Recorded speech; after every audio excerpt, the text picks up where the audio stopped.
অন্তর্বর্তী সরকারের উপদেষ্টা পরিষদে নতুন করে আসতে যাচ্ছে বড় পরিবর্তন। যদিও অনেক দিন ধরেই তথ্য ও সম্প্রচার উপদেষ্টা নাহিদ ইসলামের পদত্যাগ নিয়ে গুঞ্জন চলছিল। নানা আলোচনা ও সমালোচনার মাঝেই এবার মুখ খুললেন নাহিদ ইসলাম। তথ্য ও সম্প্রচার উপদেষ্টা নাহিদ ইসলাম জানিয়েছেন, তিনি সহ উপদেষ্টা পরিষদের অন্যান্য শিক্ষার্থী সদস্যরা কয়েকদিনের মধ্যে পদত্যাগ করতে পারেন। অর্থাৎ এই নিয়ে চলতি মাসেই ৩ উপদেষ্টা পদত্যাগ করতে পারেন বলে ধারণা করা হচ্ছে। অন্যদিকে এ মাসের শেষের দিকে ঘোষণা আসবে বৈষম্য বিরোধী শিক্ষার্থীদের নিয়ে নতুন রাজনৈতিক দলের। গণমাধ্যমকে দেয়া সাক্ষাৎকারে এমনটাই জানিয়েছেন তথ্য উপদেষ্টা।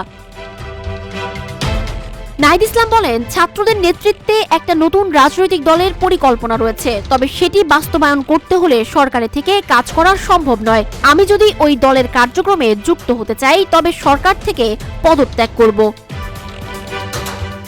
তিনি আরো বলেন, আমরা চিন্তাভাবনা করছি, আমি ব্যক্তিগতভাবেও চিন্তাভাবনা করছি।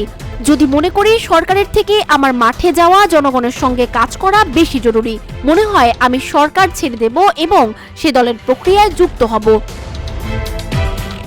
নাহিদ ইসলাম বলেন, আগামী কয়েকদিনের মধ্যে দলের গঠন নিয়ে চূড়ান্ত সিদ্ধান্ত সকলের কাছে ঘোষণা করা হবে। দলটির আনুষ্ঠানিক ঘোষণাও এ মাসেই আসবে।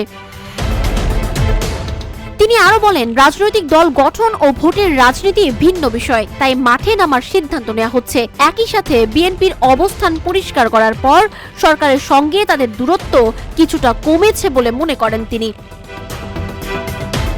সানজিদা আফরিন, সোনিয়া, রূপালী বাংলাদেশ।